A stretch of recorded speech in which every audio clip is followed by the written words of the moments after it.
and apparent ability to move up and down among weight levels with ease. Against the rough and tumble, face-first fighting style of Hatton. Will Hatton have enough greater strength and size to knock out or outpoint Pacquiao? We are about to find out. Pacquiao versus Hatton is being brought to you by MGM Grand, the city of entertainment in Las Vegas. Rockstar Energy Drink, party like a rock star. And by HBO Pay-Per-View, the best in pay-per-view entertainment, brought to you by HBO. One popular journal stated, "It won't be a celebrity-studded crowd." Oh, really? Well, how about Jack Nicholson? The star of Entourage, Jeremy Piven. Denzel Washington in his New York Yankee cap. Cedric the Entertainer. Nearby Cedric, Mariah Carey with her group, including husband Nick Cannon, P. Diddy at ringside tonight, and also Jay-Z. So the music world and the movie world well represented here. Now quickly, let's take a look at the 140-pound weight class where Ricky Hatton is the linear champion and Manny Pacquiao is about to appear for the first time. The top line of the graphic reflects the organizational nonsense of governing bodies and belts. The best known of the belt-holding fighters, Timothy Bradley, one governing body stripped him a couple of weeks ago. The other two fighters, Kotelnik and Urango, still have belts. Bradley has one too. But the really good fighters, the best fighters in the picture, are Ricky Hatton, who's still the linear champion of the 140-pound weight class, Manny Pacquiao, who can become the linear champion by winning the fight, Floyd Mayweather, who is a potential targeted opponent for both of them, and against whom a fight would probably have to take place at a catch weight somewhere between 140 and 147. Juan Manuel Marquez, who's never fought against above 135, but it was now accepted an assignment to fight Mayweather somewhere above 140 later this summer, and if he wins that fight, could conceivably fight in the future in this weight division. Larry Merchant, as you've often said, there are some big questions to be answered and some answers to be questioned.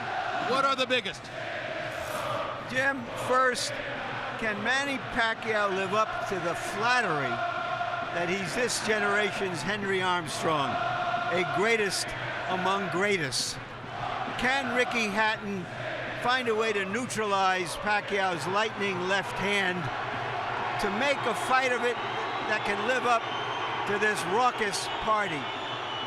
And is this fight between champions from island nations at the end of great oceans coming to fight in America mean that boxing in the U.S. now is officially a global affair? In an hour, we'll have some answers and then some more questions, Jim. What a crowd, huh? What an amazing audience as these two fighters get ready to fight before their rabid followings. Emmanuel, before I talk to you about the fight, has any fighter in the sport ever had a following quite like Ricky Hatton's? No, there's never been a fighter that I know of probably the way that Ricky, he's an everyday guy. I fell in love when I was on a speaker tour about 3 years ago, and he came over and took over the tour with me. So I just love him. He's an everyday guy, you relate to him, and he gives his best, and regardless of what happens, he never complains. All right. The fight has been cast by most experts as a battle between Pacquiao's speed, fluidity, and skill, and Hatton's greater size and strength. Is there more to it than that? Well, I think it is a little bit more to it, but the size and strength does mean a lot. The fact that Ricky Hatton has been fighting at 140 pounds since the first day that he fought, which I think was about 12 years ago when he started off his career. And he's been at that level. Even though Pacquiao was fighting at 106 when he started, he was a young kid growing up. But Ricky's used to fighting stronger guys, bigger guys, and natural strength. I think he still is about a 5-pound bigger person. But the power of Pacquiao may neutralize all of that. I think the biggest thing that's been underestimated is Ricky Hatton's speed. I think he has speed himself. Unfortunately, his greatest signature fight he lost, and that was to Mayweather. And the greatest signature fight Pacquiao had, he looked sensational beating Oscar De La Hoya. And I think if we would balance out other things, the fact that Oscar was smaller comparatively, not as healthy, and that the gifted talent of Mayweather plus the physical size really neutralized. So I think it's about a toss-up to me. Several times in recent years, we've told you these two styles conspire in such a way that there's almost no chance this won't be a great fight. There's almost no chance this won't be a great fight. Let's go to Michael Buffer now for pre-fight pageantry. Ladies and gentlemen, at this time, would everyone please rise for 3 national anthems. First, here to sing the national anthem of the Philippines, please welcome Martin Nievera.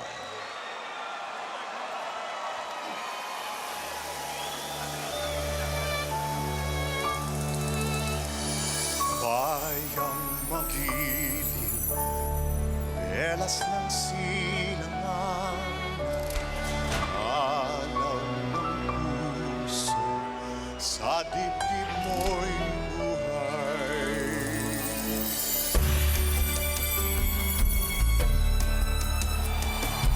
Upang hinirang, tulad ka ng magiting sa manlulupig, di ka pasisiin sa dagat at bundok, sa simoyan, sa langit mong bughaw. May dilag ang tula at awit sa paglayang minamahal. Ang kislap ng watawat mo'y tagumpay na nagniningning. Ang bituin at araw niya kailan pamay di magdidilim. Lupa ng araw ng walhati pagsinta, buhay ay lapit sa piling mo. At ligaya na pag may mang-aapi ang mamatay na dahil sa'yo.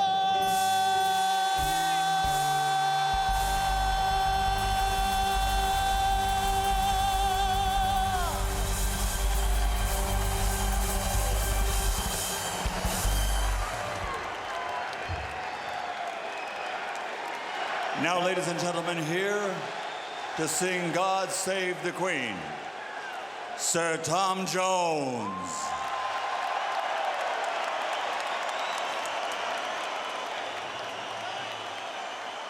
God save our gracious Queen, long live our noble Queen.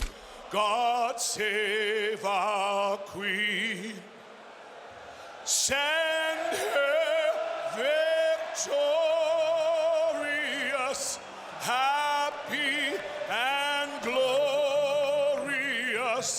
long to reign over us. God save our Queen.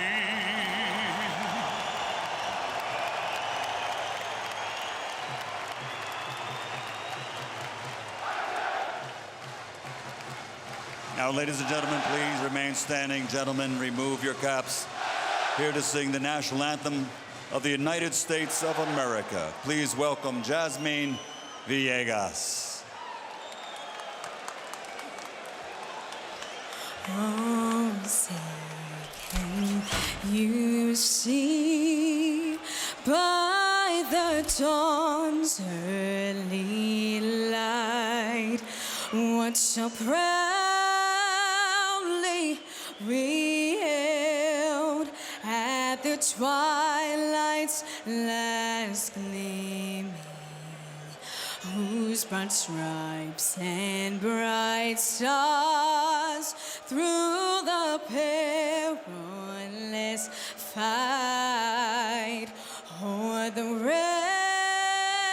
ramparts we watched were so gallantly streaming, and the rockets' red glare, the bombs bursting in air, gave proof through the night that our flag was still there. Oh, say does that star-spangled banner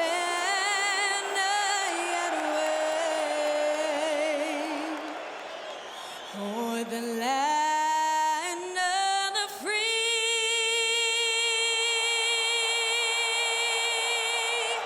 and the home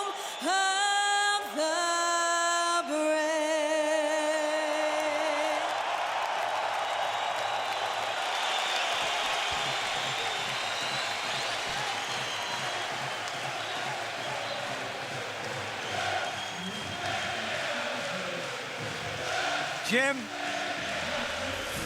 Tail of the tape for Manny Pacquiao versus Ricky Hatton. You can see that they are even numerically in age. Hatton just a little bit older than Pacquiao. A 1-inch height advantage to the Filipino fighter, who is regarded by many as the smaller man. Arm length advantage also to Pacquiao by 1 inch, measured from the armpit to the end of the fist. Hatton weighed in right on the 140-pound weight limit, so familiar to him throughout his entire career. Pacquiao was 2 pounds under at 138 tonight unofficially. Pacquiao goes up 10 pounds to 148. Hatton goes up 12 pounds to 152 unofficially. A 4-round weight advantage in the ring for Ricky Hatton. Rules of the bout with our unofficial ringside scorer, Harold Letterman. The Manny Pacquiao-Ricky Hatton fight is scheduled for 12 rounds using the unified rules of the Association of Boxing Commissions. There is no 3-knockdown rule. Only the referee can stop the fight. Case occurs caused by an accidental headbutt. We go to the scorecards if the 4 rounds have been completed, and you cannot be saved by the bell in any round, including the 12th and final round. Jim. Yeah, Jim, something unusual.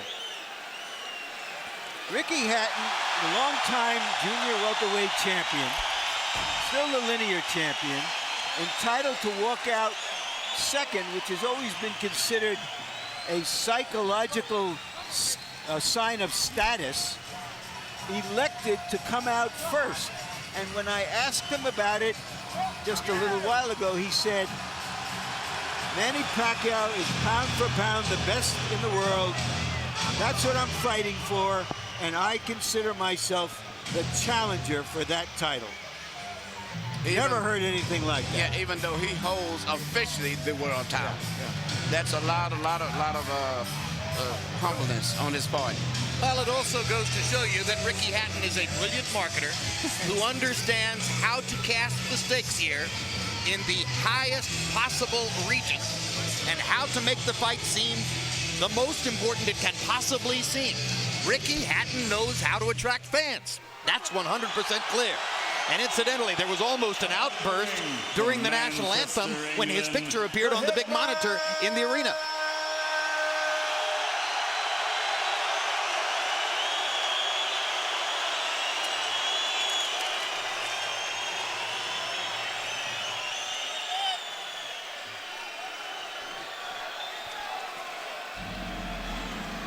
And here he comes.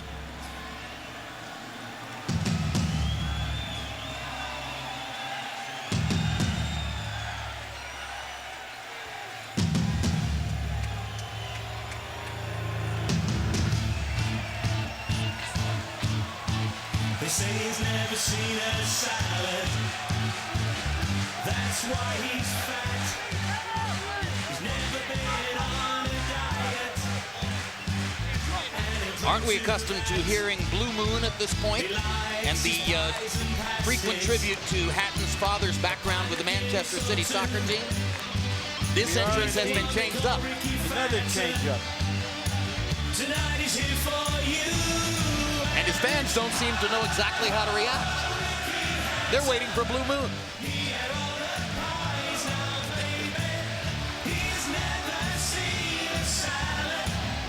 In his last performance here against Paulie Malignaggi, he says that he showed the improved boxing skills provided by trainer Floyd Mayweather.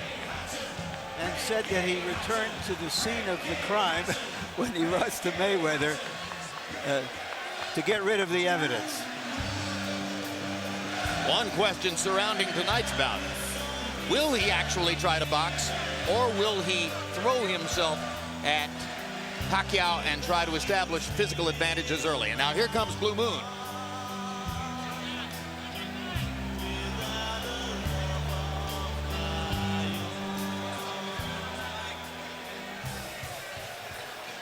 Hatton's crowd relatively reserved tonight, seemingly thrown off a little bit by him entering first and the absence of Blue Moon, except as a bit of an encore. And now the Filipino crowd gets ready for Manny Pacquiao, who shows the happiness that always seems to envelop him. Amid his chaotic life, Emmanuel, he never seems anything other than totally joyful at being Manny Pacquiao. He loves people.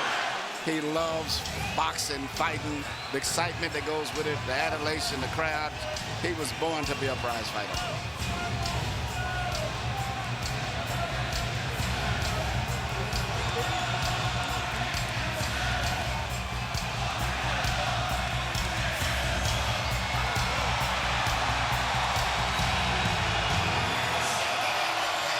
Neither one of these fighters walks to the ring like they think it's the last mile. No matter how many times they do it, it's like the first mile.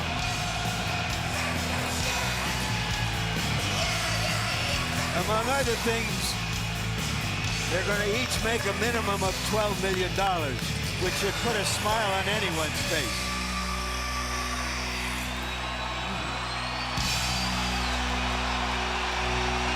Coming to the ring from the Philippines, the Pac-Man.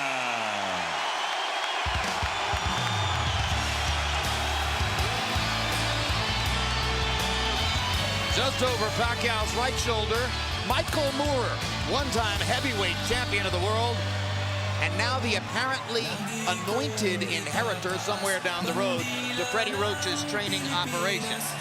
Yeah, and he's done a great job. Seem to have a good chemistry between the three of them. And there's Freddie from behind, making himself almost inconspicuous somewhere in the Pacquiao entourage. So much of the build-up to the fight has centered on the two trainers. For his part, Roach was visibly relieved after the weigh-in yesterday, saying, okay, from now on it's about the fighters. Thank heaven for that. Well, we have two non-American fighters, two American trainers, three American judges. And the trainers have been the subplot, and they've made it even bigger than anybody anticipated. One big credit hanging over the fight for Pacquiao. How much credit truly does he deserve for his conquest of De La Hoya? Did it prove that he could beat a quality bigger man?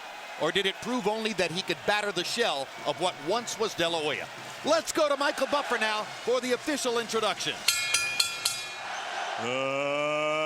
Ladies and gentlemen, from the MGM Grand of Las Vegas, Bob Arum's Top Rank Incorporated and Oscar De La Hoya's Golden Boy Promotions, in association with MP Promotions and Hatton Promotions, are proud to present the main event of the evening. 12 rounds of boxing for the IBO and Ring Magazine Light Welterweight Championship of the World. Sponsored by Rockstar, party like a rockstar. Tecate, cerveza con carácter. Southwest Airlines, low fares, no hidden fees, and smart communications. Sanctioned by the Nevada State Athletic Commission, Chairman Bill Brady, Executive Director Keith Kaiser, IBO President Ed Levine. At ringside, the three judges scoring this bout, Michael Pernick, C.J. Ross, and Glenn Trowbridge. And inside the ring, your referee in charge of the action at the bell, Kenny Bayless. And now, with their places secured in the Hall of Fame, only one can become victorious tonight. So from the MGM Grand of Las Vegas, for the thousands in attendance and the millions watching around the world, ladies and gentlemen, let's get ready to rumble!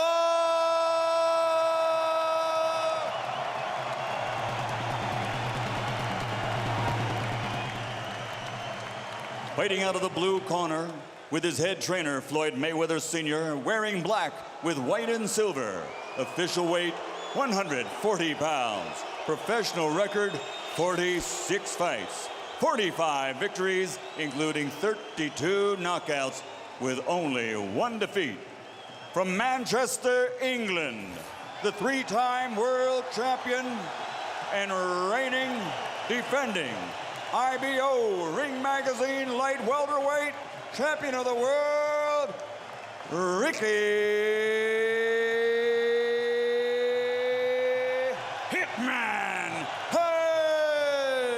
Hatton.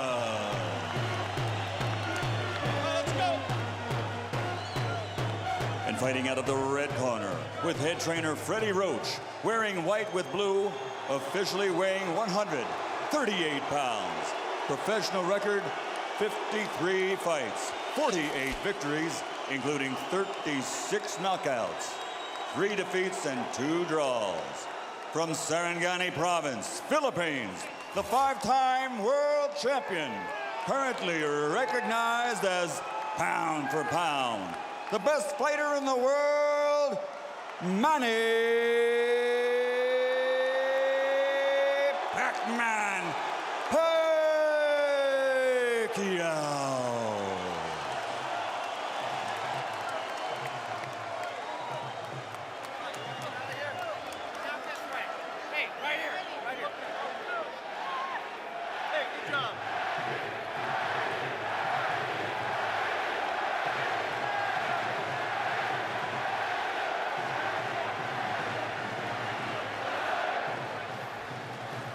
Okay, gentlemen, trunks are okay here.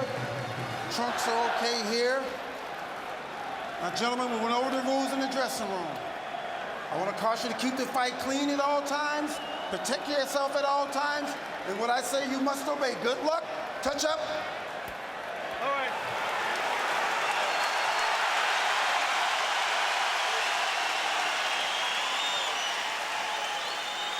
They are warrior kings with armies of fans who follow them to the battle. Now they will be alone in the battle.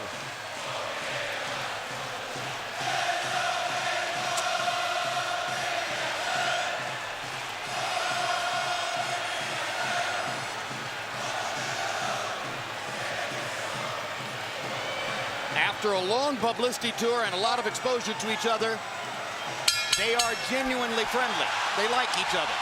It should not show up in the fight. No.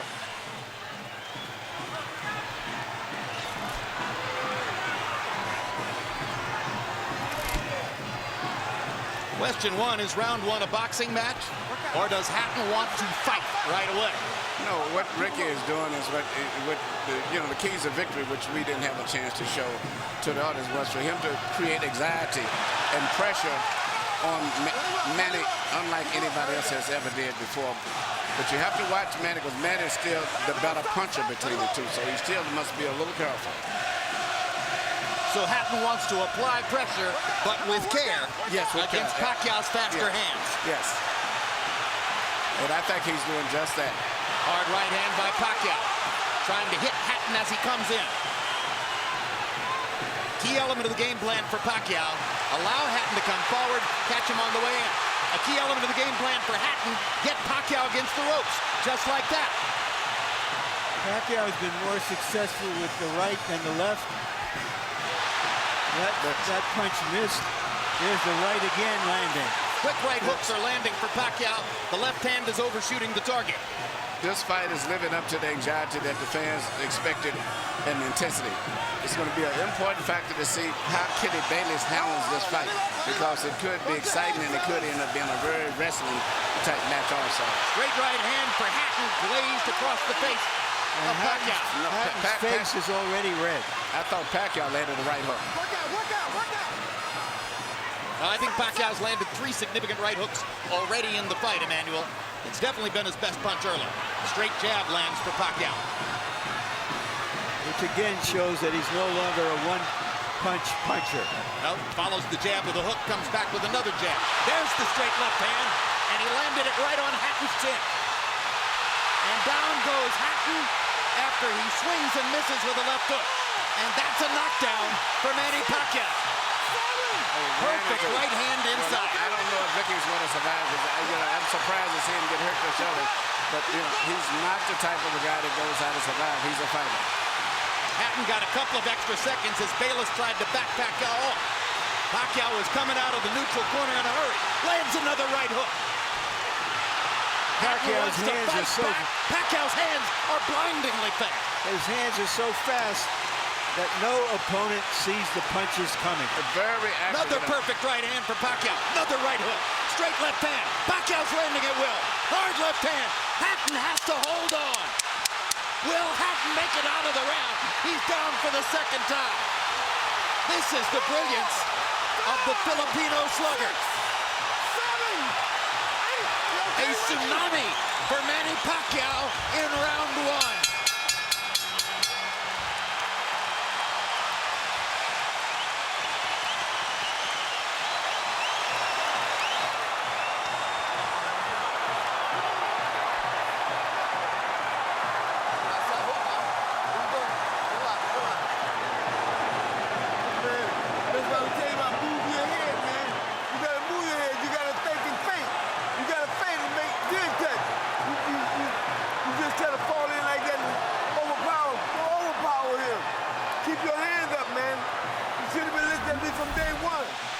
Here's the first knockdown, Emmanuel.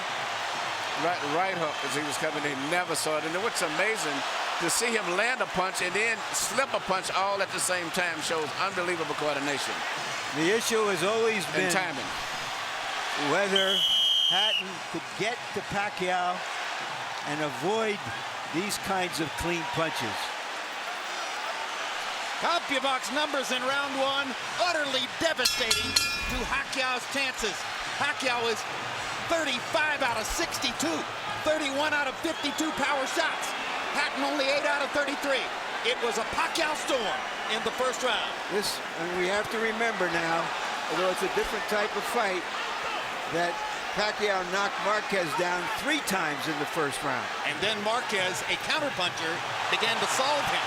Hatton is not a counterpuncher. Hard left hand by Hatton. Ricky has decided to fight fire with fire. And what he's going to have to do in this case, sure, he just is try to smother this guy and get close. He's trying to punch at a certain distance. Pacquiao is actually just too sharp or accurate a puncher.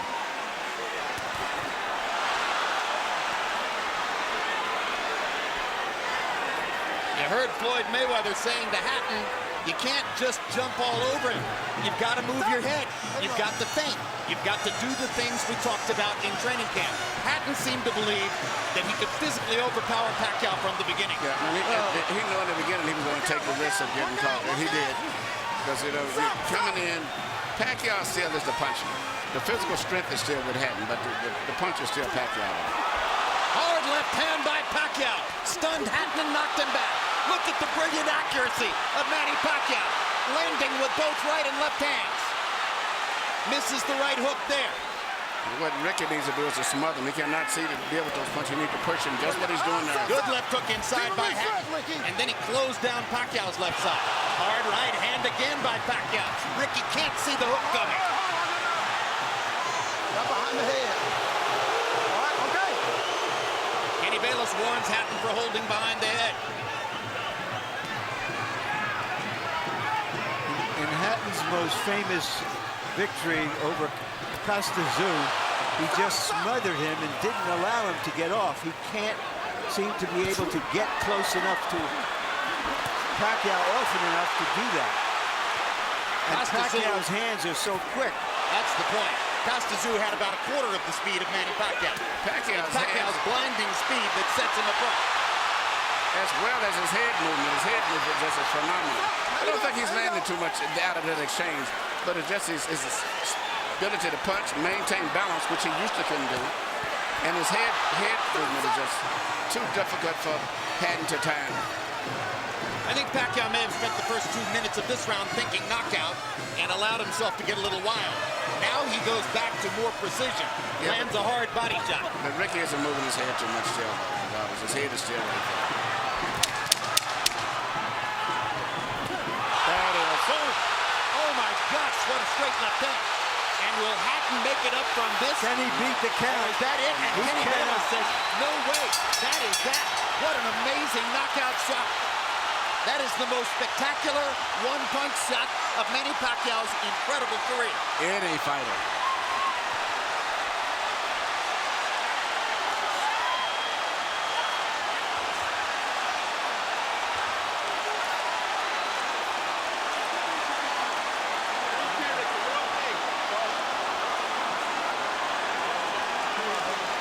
Not sure if they're doing the right thing by moving Hatton around.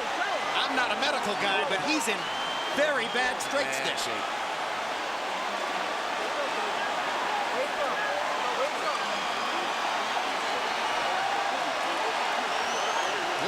Pacquiao stopped thinking knockout and went back to boxing. Yeah. Then he got the knockout. He timed him just right. Timed with a perfect left-hand shot that he's coming in. Landing 34 of his last 53 power shots. 64%. And you know, Jim, the interesting thing is, before this fight tonight, he had shown this kind of power against the best featherweights, Barrera, Morales. Take a look at this. Take a look at this. This is a perfect time. That was super slow motion. Yeah, and he never saw it. Timed him coming in. It's the first time he's knocked out somebody like this since he was at 130 pounds. And Hatton's head hit the canvas very hard. He was knocked out as soon as the punch Double landed. jeopardy. He was unconscious from the moment he caught that shot. Goes to the canvas in the proverbial heap, and boom. Out of our camera range at that angle, the head pounded against the canvas. Here's another look.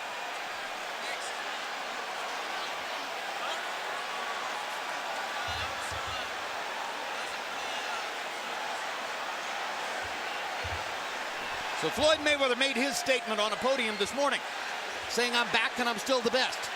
Manny Pacquiao makes his statement right here in the ring, knocking out Ricky Hatton. And his trainer, Freddie Roach, had predicted it would not go past 3 rounds. Carol Hatton is sitting down. Ray Hatton is standing up in the white shirt looking away at the left corner of your screen. That's the Hatton family area in the crowd. They're hoping that their son is going to be all right. That's Hatton's fiance, Jennifer, in the red dress. And you can see the emotion on her face at this very moment. There's Ricky. And as we look at Ricky, we'll go up to Michael Buffer for the official particulars on the knockout.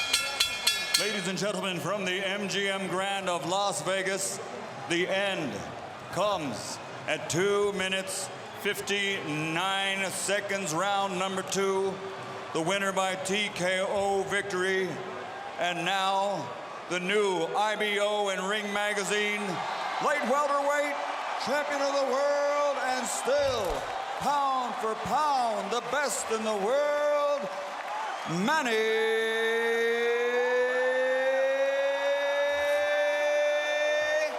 Pac-Man Pacquiao.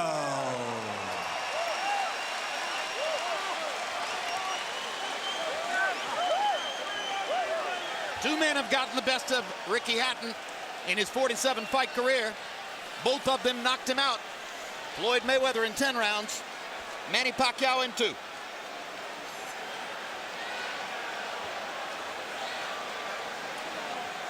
And all credit to Pacquiao's trainer, Freddie Roach, who was angry about the publicity, angry at everything that Hatton's trainer said about him, and said, "My man will knock out Ricky Hatton within 3 rounds." He did it.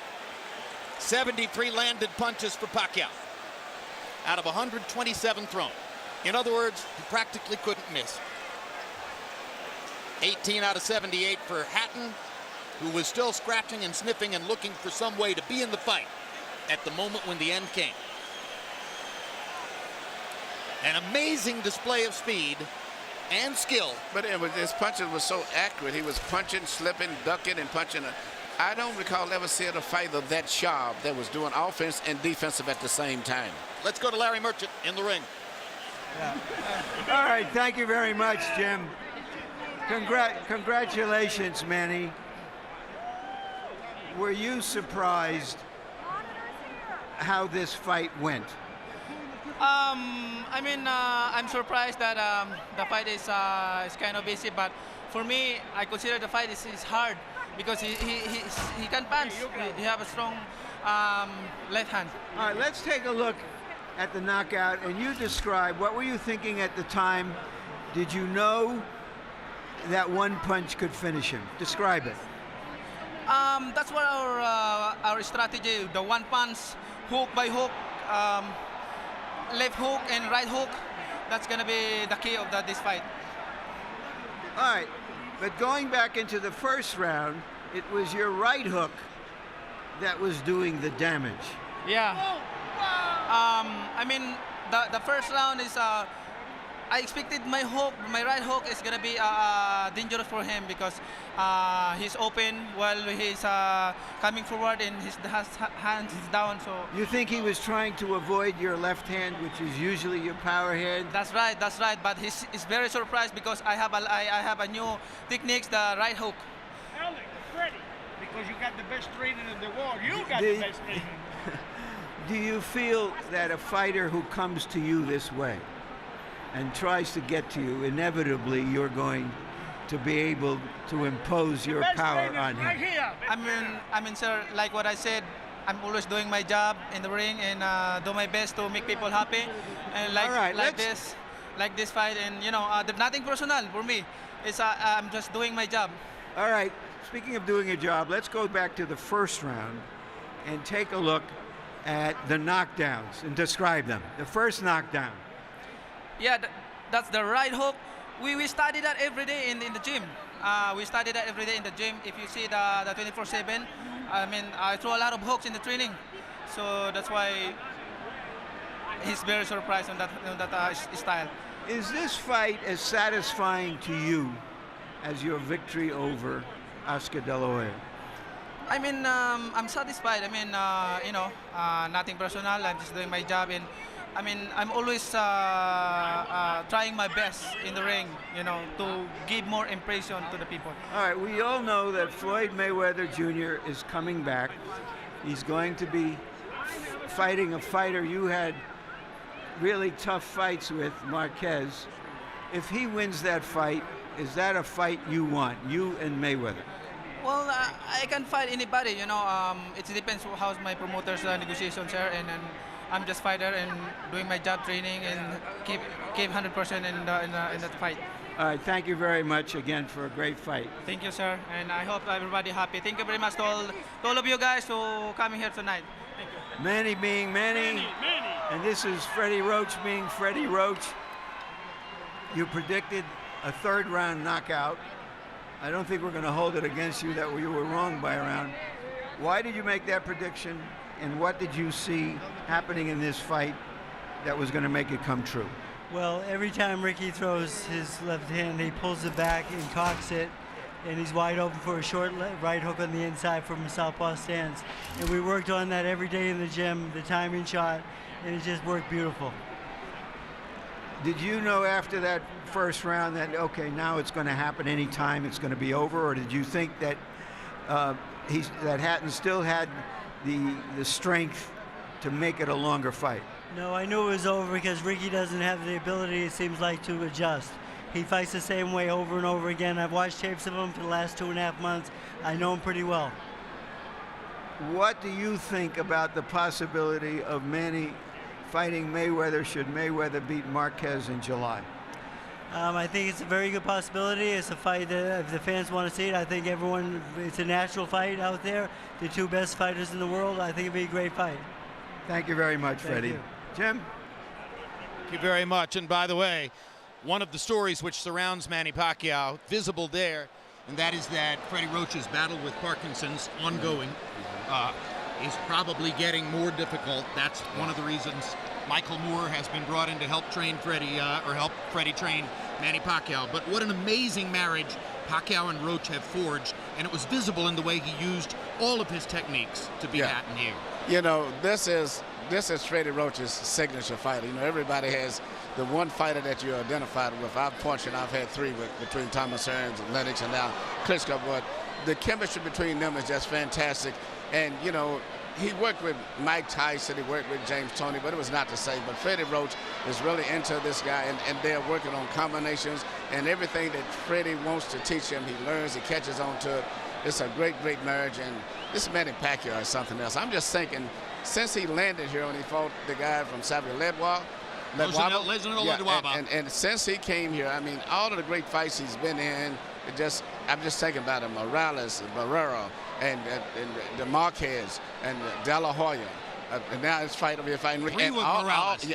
Legendary wars. 2 with Barrera. 2 with Marquez. Amazing career. He is the pound-for-pound champion, as far as I'm concerned, because he's earned it the hard way from 122 pounds up to 140 pounds. He hasn't ducked anybody. And here's the most amazing part to me, Emmanuel. His life is visible chaos. I mean, there are very few of us on the planet who will have to put up with as much in terms of responsibility and the confusion which surrounds him and the difficulties that he faces naturally from his upbringing and the country in which he lives than Manny Pacquiao. And he hit the big time about 5 or 6 years ago. And since that time, he has evolved from being essentially a double jab left cross fighter to a guy who can do anything. So good now with his right hand that you could probably tie his left hand behind his back, and he would still be tremendously difficult for a lot of people to beat. What a learning curve. He can do everything. That's what makes him so complicated. Yeah, and he's obviously very smart. Yeah, he can do it.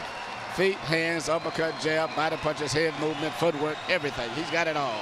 All right, we had hoped that Larry Merchant was going to be able to get a brief word with Ricky Hatton, but what we've been told is that Hatton isn't feeling well enough to be interviewed by Larry and is going to go to the dressing room from there, most likely after a knockout like that. I assume he gets taken to the hospital and examined for any subdural difficulty, any brain difficulty, which ought to be the case.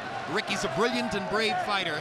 For his part, Emmanuel, he hired Floyd Mayweather ostensibly to become a better boxer and to achieve a broader range of skills. Wasn't that really unrealistic in retrospect? Well, you can't change everything, especially when you're an over-aggressive fighter the way that he is. In both of his losses, he ran into punches, so to say. His big loss, he walked in, he just overly aggressively loses his balance, and his mind gets so much set on offense, he doesn't think about defense.